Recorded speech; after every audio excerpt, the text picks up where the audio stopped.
오늘 오후 헌법재판소가 마은혁 헌법재판관 후보자 임명에 관한 변론을 재개할 예정입니다. 변론 재개에 앞서 헌재에 5가지 질문을 공개 질의합니다. 첫째, 한덕수 대행 탄핵 의결 종족수에 대한 권한쟁의 심판은 지연시키면서 마은혁 후보자 관련 권한쟁의 심판만 빨리 진행하는 법적 근거가 무엇입니까?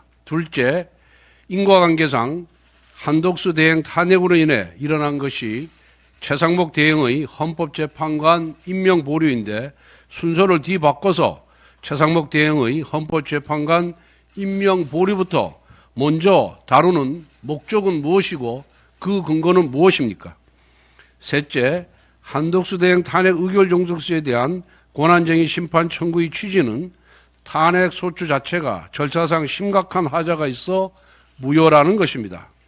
탄핵 소추 자체가 의결 종족수를 충족하였는지 여부에 대한 판단을 하지도 않으면서 한덕수 대행 탄핵에 관한 본안 심리와 변론 기일을 진행하는 것은 위법이 아닙니까?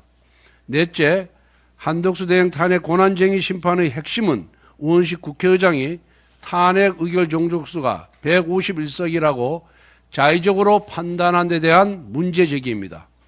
헌재가 우원식 의장의 자의적 판단에 대해 사실상 묵인해 주니까 우원식 의장이 또다시 본인 마음대로 국회를 참청해서 마은혁 임명 보류에 관한 권한쟁의 심판을 청구한 것이 아닙니까? 다섯째, 문영배 대행은 지난 1월 15일 선관위와 감사원의 권한쟁의 심판 마지막 변론에서 8인 체제에서 선고하겠다고 언급했는데 그 약속을 지키지 않고 9인 체제를 완성하기 위한 마은혁 후보자 임명 권한쟁의 심판부터 서둘러 강행하는 이유는 무엇입니까? 제가 드린 5가지 공개 질의에 헌재가 제대로 답변하길 바랍니다.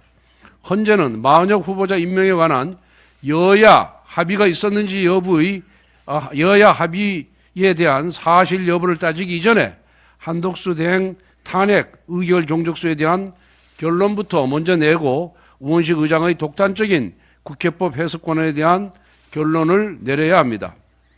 여야 간의 합의는 정치적인 쟁점이지만 탄핵 의결 종족수와 국회의장의 권한은 법적 쟁점입니다.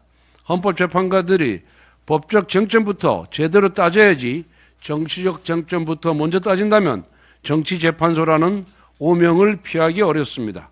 헌법재판소는 순서와 이치에 맞게 공정한 운영을 하십시오. 만약 공정한 운영을 하지 아니하고 제가 공개 질의한 이 문제들에 대한 답변을 하지 않는다면 국민들은 헌재에 대한 신뢰를 거둘까 걱정됩니다. 지난 6일 더불어민주당의 집권